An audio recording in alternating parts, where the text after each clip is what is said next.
আসসালামু আলাইকুম। আমার চ্যানেলে নতুন আরেকটি ভিডিও দেখার জন্য সবাইকে আমন্ত্রণ জানিয়ে শুরু করছি আজকের রেসিপি। আজ আমি আপনাদের সঙ্গে ভিন্ন স্বাদে ভিন্নভাবে বেগুন ডিমের দারুণ মজার একটা ভর্তা রেসিপি শেয়ার করব। তাহলে ভিডিওটি শুরু থেকে শেষ পর্যন্ত দেখতে থাকুন।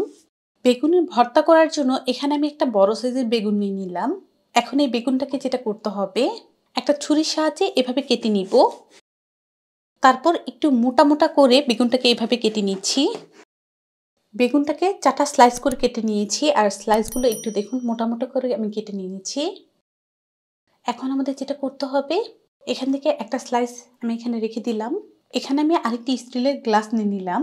এখন এই গ্লাসটা দিয়ে বেগুনটাকে ঠিক এভাবে করে কেটে নিব। এই যে বেগুনটা কেটে নিয়েছি। কারো কাছে যদি স্টিলের গ্লাস না থাকে, আপনারা চাইলে কিন্তু একটা ছুরির সাহায্যে এটাকে এভাবে কেটে নিতে পারেন। তো এইভাবে করে সবগুলো স্লাইসই কেটে নিব। বেগুনের সাইডের অংশগুলো আমি একটা বাটির মধ্যে পানি নিয়ে ভিজিয়ে রেখে দিয়েছি। আর এই যে মধ্যের যে অংশগুলো ছিল এগুলো এখানে নিয়ে নিলাম। তারপর দিয়ে দিচ্ছি অল্প করে হলুদের গুঁড়া আর 1/4 চা চামচ পরিমাণ লবণ। লবণ আর হলুদের গুঁড়াটা বেগুনের গায়ের সাথে ঠিক এভাবে করে লাগিয়ে নিব। চুলার মধ্যে আমি একটা ফ্রাই প্যান বসিয়ে দিলাম আর এই ফ্রাই প্যানের মধ্যে অল্প করে তেল দিয়ে দিব।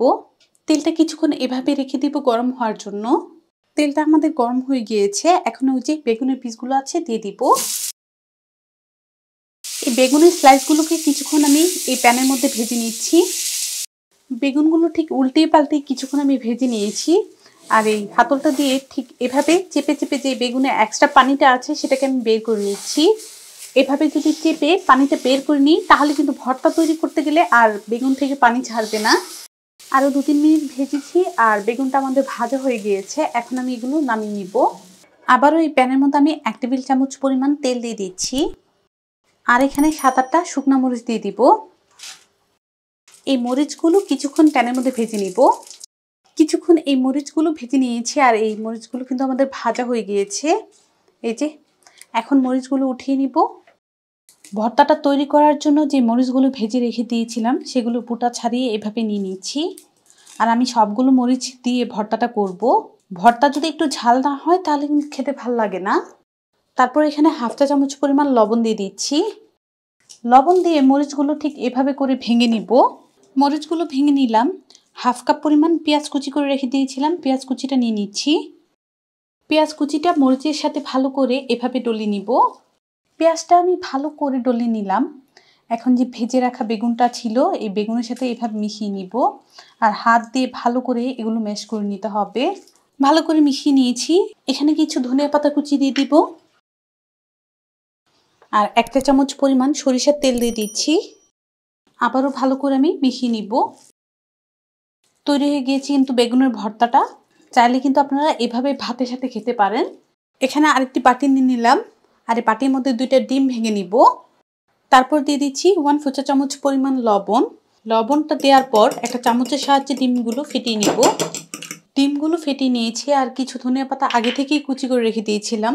এখন এই ধনিয়া পাতাগুলো দিয়ে দিব। ধনিয়া পাতা দেওয়ার পর ভালো করে চামচটা দিয়ে আবারও মিশিয়ে নিব। চুলার মধ্যে আমি আবারও এই প্যানটা বসিয়ে দিলাম। আরও অল্প কিছু তেল দিয়ে দিয়েছি আর প্যানটা আমাদের মোটামুটি গরম হয়ে গিয়েছে। ওই যে বেগুনের স্লাইসগুলো কেটে সাইডগুলো আলাদা করে রেখে দিয়েছিলাম এখন এখানে দিয়ে দিব।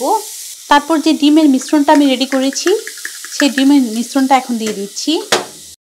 দিয়ে দিলাম। বেগুনের যে ভর্তাটা রেডি করেছি এখন এখানে দিয়ে দিব। আবারও যে ডিমের মিশ্রণটা আমি রেডি করে রেখে দিয়েছিলাম সেটা দিয়ে দিব। আর মিশ্রণটা দেওয়ার আগে অবশ্যই একটু নেড়ে দিতে হবে। ডিমের মিশ্রণটা দিয়ে দিলাম। এভাবে একটু ধনিয়া পাতাগুলো ছড়িয়ে দিচ্ছি। এভাবে আমি কিছুক্ষণ রেখে দিব। মোটামুটি কিন্তু এটা নিচের অংশটা একটু শক্ত হয়ে গিয়েছে। এটাকে এখন সাইড করে নিব। আরেকটি বেগুনের স্লাইস আমি এখানে দিয়ে দিব। ডিমের মিশ্রণটা এখন দিয়ে দিব। বেগুনের ভর্তাটা দিয়ে দিচ্ছি।